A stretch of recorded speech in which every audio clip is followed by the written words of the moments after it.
they ran away.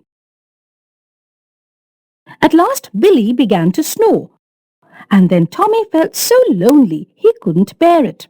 So he climbed to a lower branch and sat nodding and trying to keep watch till he too fell fast asleep, and the early moon saw the poor boys roosting there like two little owls. Why are the two boys being compared to two little owls? A loud cry, a scrambling overhead, and then a great shaking and howling awakened Tommy so suddenly that he lost his wits for a moment and did not know where he was. "The bear! The bear! Don't let him get me!" "Tommy, Tommy, come and make him let go!" cried Billy, filling the quiet night with dismal howls. Tommy looked up, expecting to behold a large bear eating his unhappy friend. But the moonlight showed him nothing but poor Billy dangling from a bough high above the ground, caught by his belt when he fell. He had been dreaming of bears and rolled off his perch. How to get him down was the next question. The branch was not strong enough to bear Tommy, though he climbed up and tried to unhook poor Billy. The belt was firmly twisted at the back, and Billy could not reach to undo it, nor could he get his legs round the branch to pull himself up.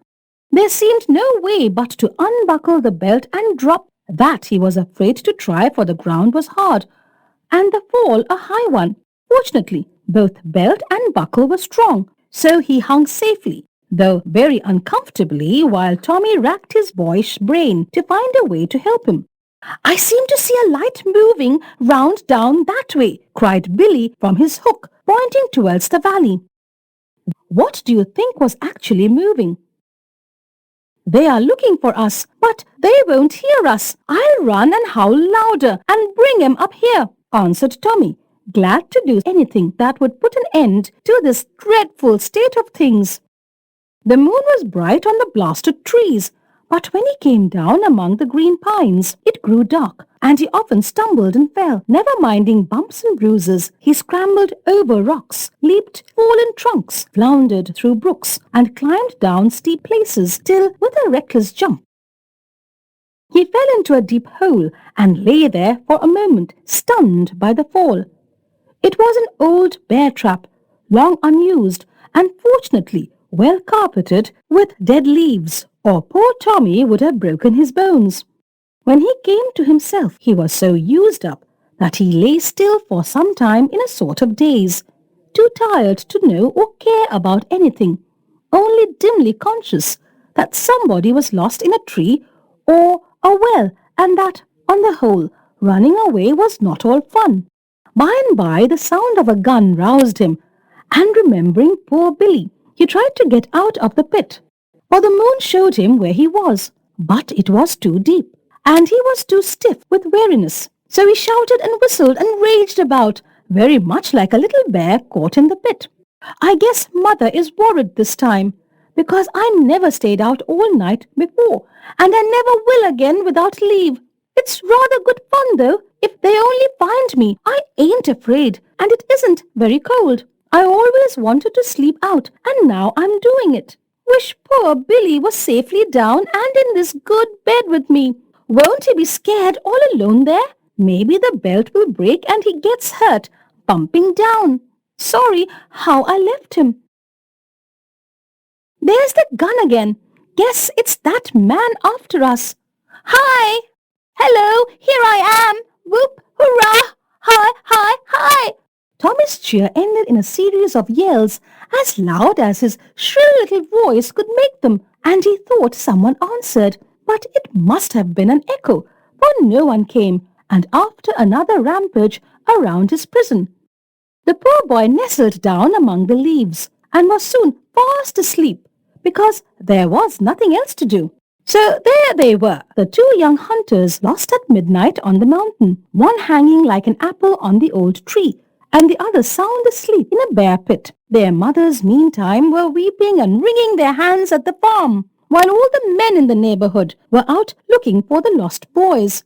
The hunter, on his return to the hotel, had reported meeting the runaways and his efforts to send them home in good season, so people knew where to look. And led by the man and dog, Up the mountain went Mr. Mullen with his troop. But as time went on, and no sign of the boys appeared, the men grew anxious and began to fear some serious harm had come to the runaways. "I can't go home without them," said Mr. Mullen, as they stopped to rest after a hard climb through the grove. "Hush up and come on. The dog is barking yonder, and he may have found him," said the farmer, hurrying towards the place where the hound was baying at something in a tree. It was poor Billy hanging there, still half unconscious with weariness and fear. The belt had slipped up under his arms, so he could breathe easily, and there he was, looking like a queer sort of coon on the tree. Circle the word that means strange in the above paragraph. "Well, I never!" exclaimed the farmer as the tall lad climbed up and, unhooking Billy, handed him down like a young bird into the arms held up to catch him. "He's all right, only scared out of his wits. Come along and look for the other one. I'll warrant he went for help, and may be halfway home by this time," said the hunter. Tommy's hat lay on the ground, and showing it to the dog, his master told him to find the boy. The good hound sniffed about and then set off with his nose to the ground, following the zigzag track Tommy had taken in his hurry. The hunter and several of the men went after him, leaving the farmer with the others to take care of Billy. Presently the dog came to the bear pit and began to bark again. "He's got him!" cried the men, much relieved, and rushing on, soon saw the good beast looking down at a little white object in one corner of the dark hole. It was Tommy's face in the moonlight, for the rest of him was covered up with leaves. The little round face seemed very quiet, and for a moment the men stood quite still, fearing that the fall might have done the boy some harm. Then the hunter leaped down and gently touched the brown cheek. It was warm, and a soft snore from the pug nose made the man call out, much relieved. "He's all right. Wake up here, little chap. You are wanted at home. Had hunting enough for this time?" As he spoke, Tommy opened his eyes, gave a stretch, and said, "Hello, Billy," as calmly as if in his own bed at home. Then the rustle of the leaves, the moonlight in his face, and the sight of several men staring down at him startled him wide awake. "Got lost, didn't we?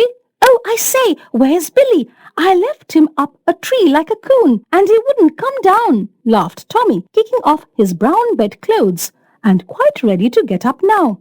They all laughed with him, and presently, when the story was told, they pulled the boy out of the pit and went back to join the other wanderer. He was now sitting up, eating the bread and butter Mrs. Mullen sent for their very late supper. The men roared again as the two boys told their tribulations, and when they had been refreshed, the party started for home, blowing the tin horns and firing shot after shot to let the scattered searchers know that the lost children were found.